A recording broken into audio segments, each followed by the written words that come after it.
Hello and welcome. My name is Osaid Algedi and this is my demo 0.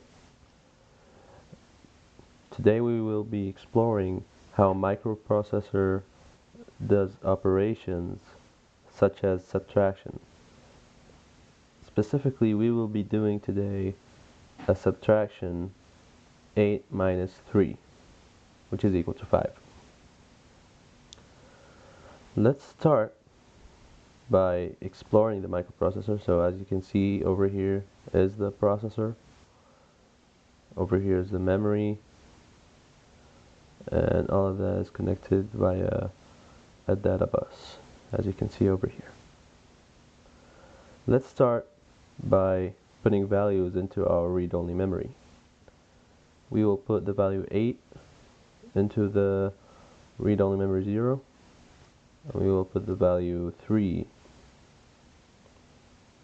on the read-only memory 1, and we will start the processor by putting read. As you can see here, what we just done here is basically we started the processor, we read the memory, and as you can see here, the data bus has the value 8. And why specifically 8? Because the address over here is set to 0. So now, as we can see here, if we change the address to 1, and you can see the data bus has changed as well. Let's enable the store over here. As you can see, it's not, the value hasn't changed yet, so we have to run a clock pulse so it switches on. As you can see here, the value 3 is stored over here. Now, after turning this off, we can switch the address back, and the values over here has changed, but the stored value is still the same. So basically, after switching the address back, we can see here that the changes, the data on the data bus has changed to 8, but we don't want 8 to enter the storage. The value stored over here is 8. We want 8 to come from the A side, so that it subtracts A minus B, which is going to be 8 minus 3. We'll turn on this switch, which is A or B. And now, as you can see, we get the value 5 here in binary. So this is a good sign. This means that we already got what we wanted. Now, after enabling the accumulator and running a clock pulse, we see that the value here has changed. Now, we can turn the accumulator off, and no matter how much clock pulses we run, the value here isn't going to be affected, because there's nothing to affect this value. So now that we got the value 5 over here, or where we want, we can output the value. So we will start by switching this on.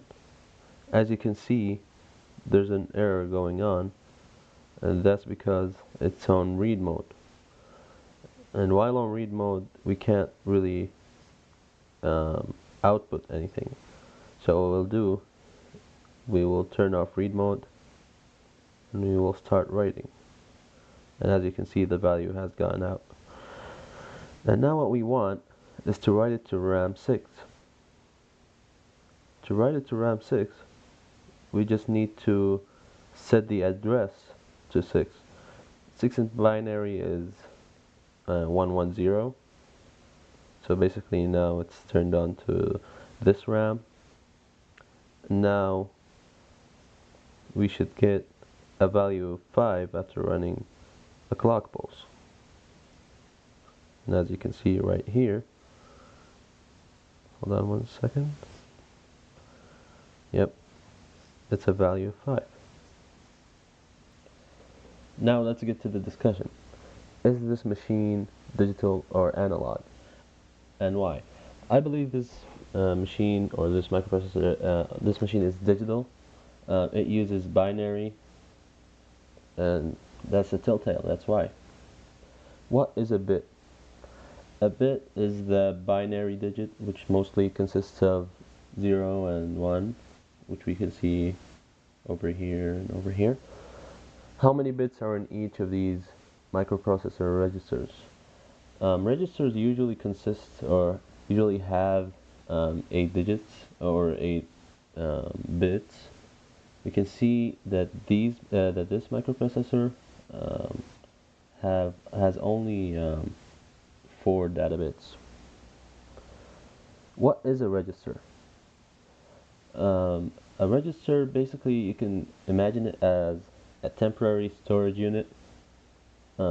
It's basically a very temporary storage for doing operations in the computer. It is important for computers because basically the computer needs to remember things ever so slightly so that it can make operations in a faster and more convenient and consistent way. Where are the registers in this microprocessor, and what types of registers are there? We can see over here we have 1, 2, 3, 4, and 5 registers. Over here we have 2 registers that are at the same line. We can tell that these 2 registers are in series, while these 3 registers, or the RAM registers, are obviously in parallel. And thank you, that's about it. Thank you for watching, and good night.